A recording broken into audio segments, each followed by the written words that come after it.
بسم الله الرحمن الرحیم. نن زمونږ د علم النحو 154 نمبر درس دی او په نن درس کې به ان شاء الله العزیز مونږ په فعل کې حروف عامله وایو. په اسم کې حروف عامله چې څونه وو مونږ ختم کړو. نن ان شاء الله په فعل کې حروف عامله مونږ وایو. نو په فعل کې دوه قسم حروف عامله دي. په فعل کې دوه قسم حروف عامله دي. یو ته حروف ناصبه یعنی نسب ورکوي. حروف عامله چې په د فعل مضارع چې کوم صيغو باندې پیش وي هغه له زبر ورکوي. حروف ناصبه او حروف جازمه هغه حروف چې په د فعل مضارع په کوم صيغو کې پیش وي هغه صيغو له جزم ورکوي. یعنی هغه له زموږ پښتانه ورته غوړندې وایي. غوړندې اقا غوړندې په راځي د کوم حروف د وجنه. نو هغه حروف ناصبه سلور دي: ان، لن، کی، اذن. په دې درس کې ان شاء الله هغه به موږ وایو. حروف ناصبه سلور دي: ان، لن، کی، اذن. او حروف جازمه هغه دي: لم، لما، لام امر، لای نهی، ان شرطیه. دا پنځه دي: لم، لما، لام امر، لای نهی، ان شرطیه. نو حروف جازمه پنځه دي او حروف ناصبه چې نسب ورکوي زبر ورکوي نو هغه سلور دي. نو نن به ان شاء الله د حروف ناصبه مبارک وایو. حروف ناصبه دا دي. نو د اردو کې یو شعر لیکلی ما خپل اندازې مطابق پښتو ته راړولی دی. نو که داسې غلطي پکې کوم ملګري لږ علما وي یا کوم لږ پوهه ملګري علم د نحوه مخکې راویلي نو که څه غلطي پکې وي نو خفه نه شئ جي. ما د خپل ذهن مطابق دغه شان جوړ کړی دی. ښه جي. حروف ناصبه دا دي: ان، ولن، بیا کی. بیا کی دا کی دی. یو ان دی، یو لن دی، یو کی دی، یو اذن دی. ان، ولن، بیا کی، اذن دی. بیا کی، اذن دی. دا حروف ناصبه. ان، ولن، بیا کی، اذن دی. دا حروف ناصبه. دی دا حروف ناصبه. کی منصوب مستقبل بیریا. کی منصوب مستقبل بیریا یعنی دا فعل مضارع چې دا هغه مستقبل سره خاص کوي.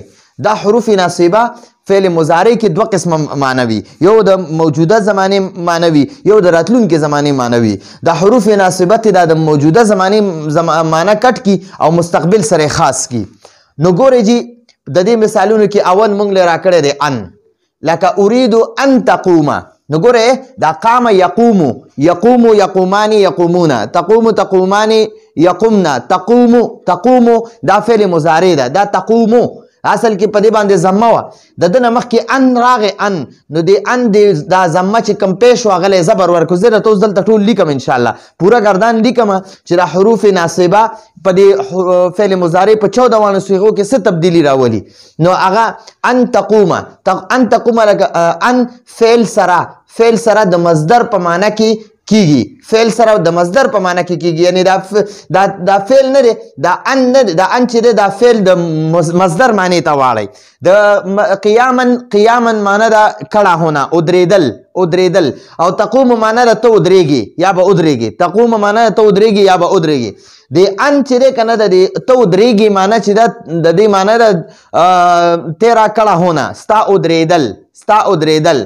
ته ودرېږي دا د فعل معنی ده او ستا ودرېدل دا د مصدر معنی ده. تیرا کڑا ہونا یا تو کڑا ہوتا ہے. تقوم معنی تو کڑا ہوتا ہے، ته ودرېږي.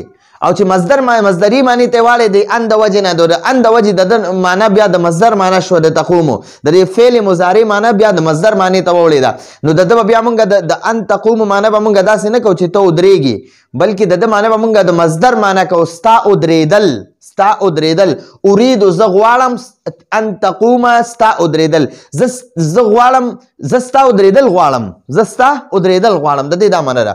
نو ان فعل سره د مصدر په معنی کې کیږي. دا ان چې دی دا د فعل سره دا ان او فعل دواړه یعنی دا ان او فعل دا دواړه دا ان چې دی دا د فعل سره ګوره دا ان د دې خپل فعل سره د مصدر په معنی کې شي.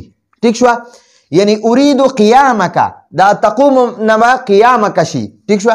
اريد زه غواړم قیامک نو قیام مصدر دی او دا کاف ضمیر مجرور متصل دا دغه دی مضاف الیه دی. نو مضاف و مضاف الیه دا د اريد د لپاره مفعول به شو. نو دا اریدو چې دی اریدو معنی ده زه غواړم قیامک ستا ادریدل.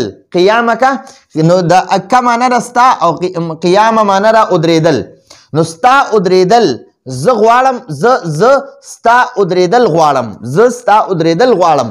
نو ګورئ دا د دې ان تقوم معنی شوه. ان تقوم معنی څه شوه؟ د قیامک شوه. دا قیامه مصدر دی. نو قام یقوم قیاما، قام یقوم قیاما، قام فعل ماضی ده، یقوم فعل مضارع ده، قیاما د دې مصدر دی. نو د ان د دې تقوم دا معنی قیاما معنی ته واړوله. ټیک شوه؟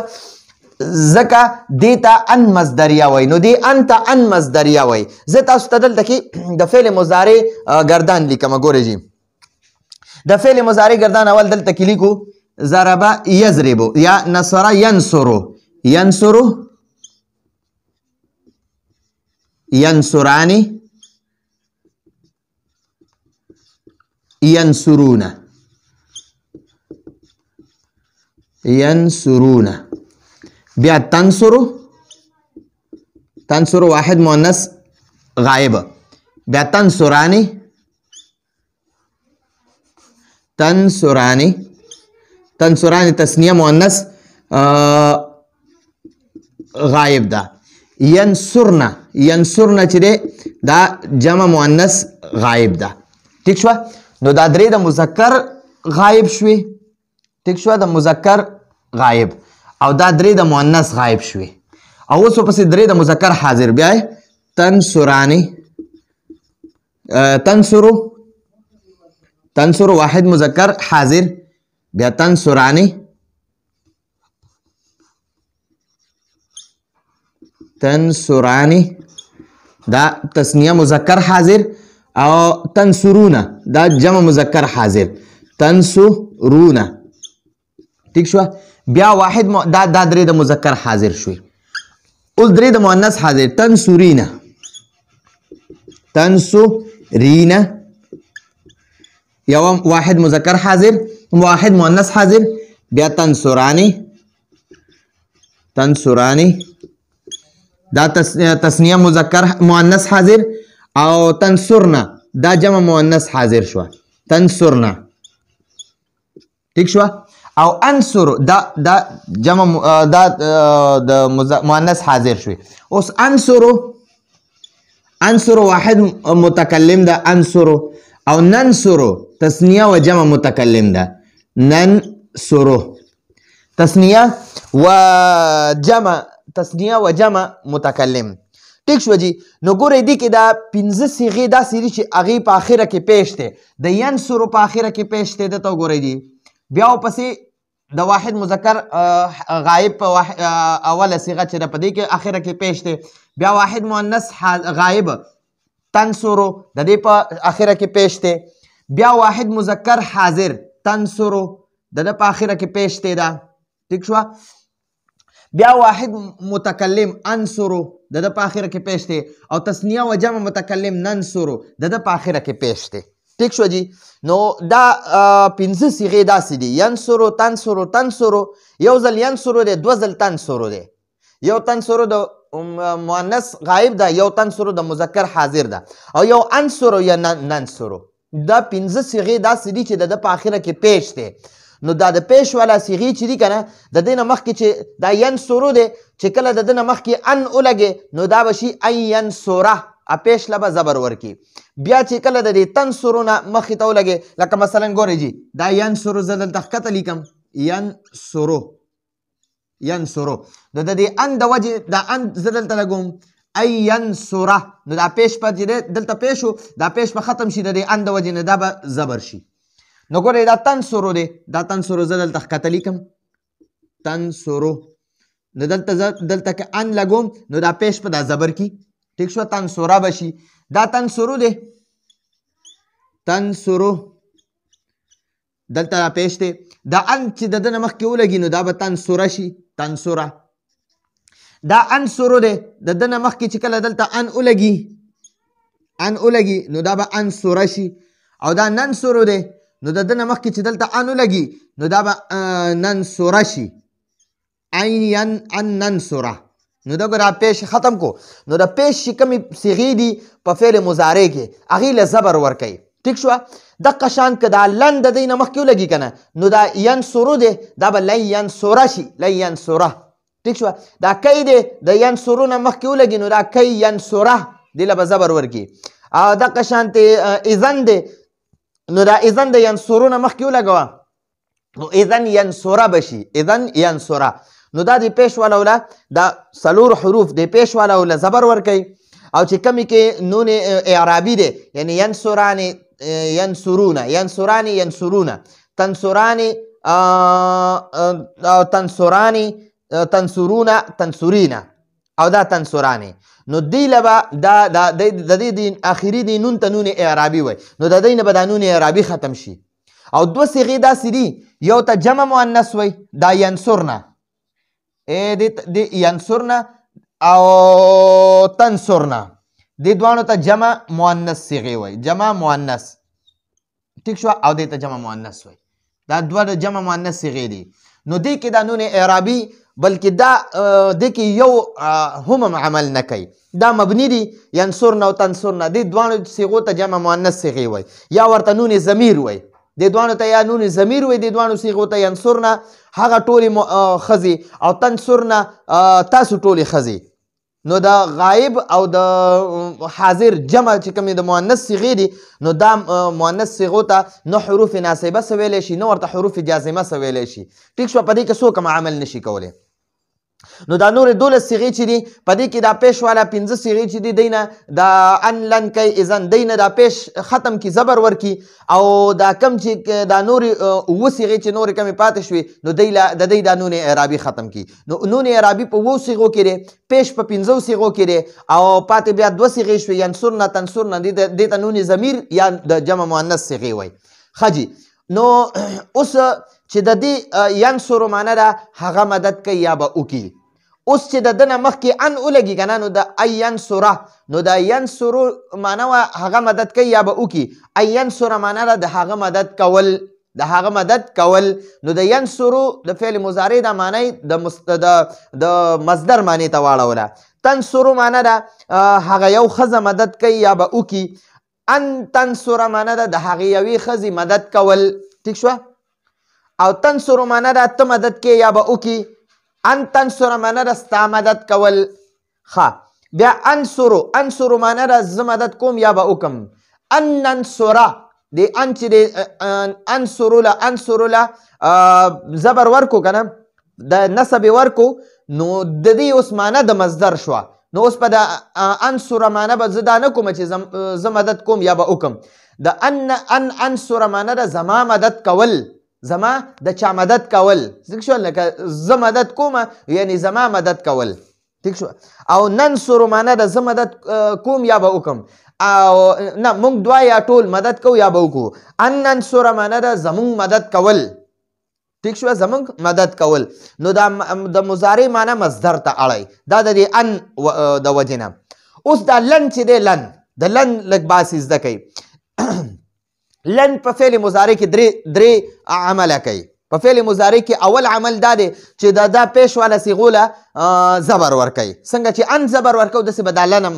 زبر ورکوي دویمه تبدیلي دا راولي چې زوردار نفي پکې راولي نفي پکې راولي خو زوردار نفي او دریمه تبدیلی دا راولي چې د فعل مضارع معنی خو د حال او د مستقبل وي کنه نو دا د حال معنی ته ختمه کی مستقبل سره خاص کی نو لن په فعل مضارع کې دا درې تبدیلیاں راولي لن په فعل مضارع کې درې تبدیلیاں راولي اوله تبدیلی دا چې معنی مستقبل سره خاص کی دویمه تبدیلی زوردار نفي پکې راولي او دریمه تبدیلی اعرابي تبدیلی ده یعنی زبر ورله ورکوي ٹھیک شو نو دا درې تبدیلیاں راولي لکه دلته کې اوس دلته راولې دی یذهبو معنی ده هغه ځي یا به لاړ شي نو لن یذهبه هغه به هرګز نه ځي ټیک شوه ګوره هغه ځي یا به لاړ شي نو ځي دا د حال معنی شوه یا به لاړ شي هغه به لاړ شي دا د مستقبل معنی شوه اوس چې کله د ده باندې دا لن داخل شو که نه دا لن د ده نه مخکې ولګېدو نو یو تبدیلي خو دا راوسته چې یذهبو لی پیش لی زبر ورکو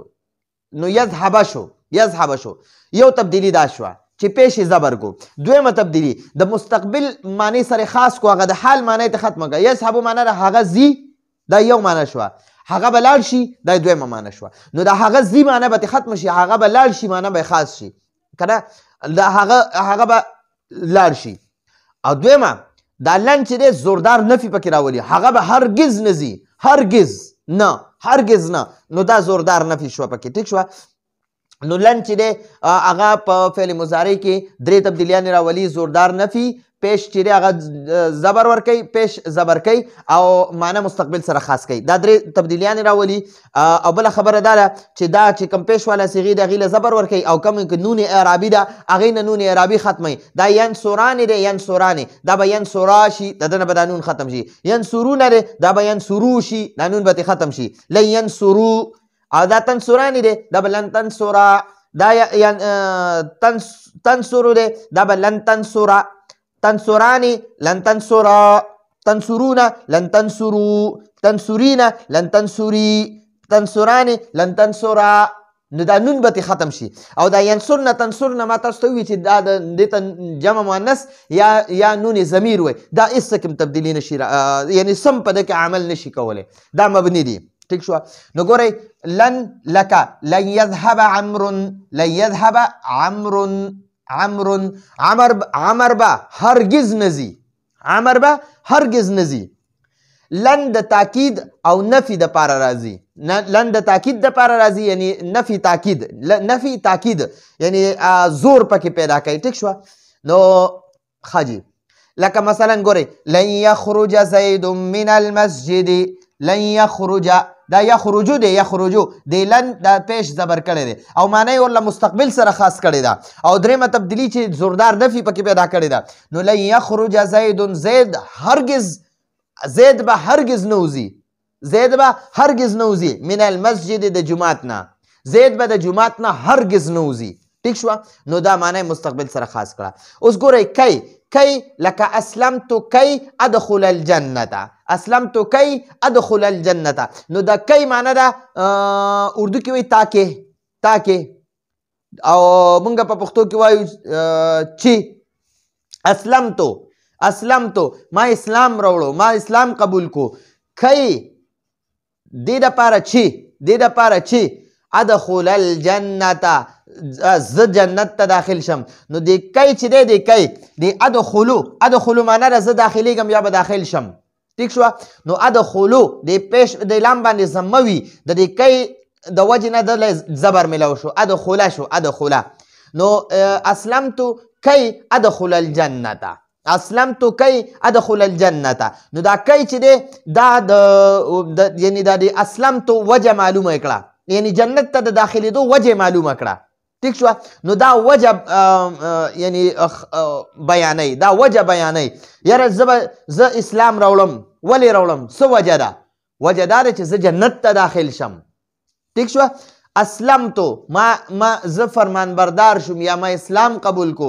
کی دې دپاره چې ادخل الجنة زه جنت ته داخل شم. ټیک شوه. نو دا کی چې دی دا وجه بیانوي. ټیک شوه. او اذن لکه اذن اشکرک، اذن اشکرو معنی ده زه شکر کوم یا به وکم.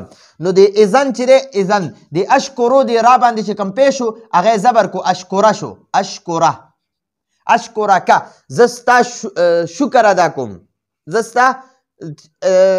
اذن په اردو کې وایي تبتو. نو مونږ په پښتو کې وایو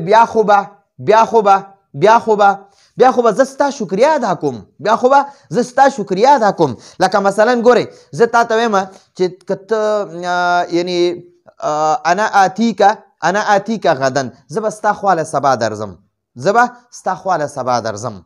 ټیک شوه. نو ته ما ته څه جواب کوې؟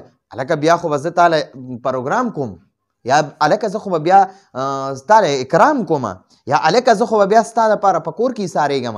نو مونږ وایو بیا خو به زه تاله اکرام کوم، بیا خو به زه تاله پروګرام کوم، بیا خو به.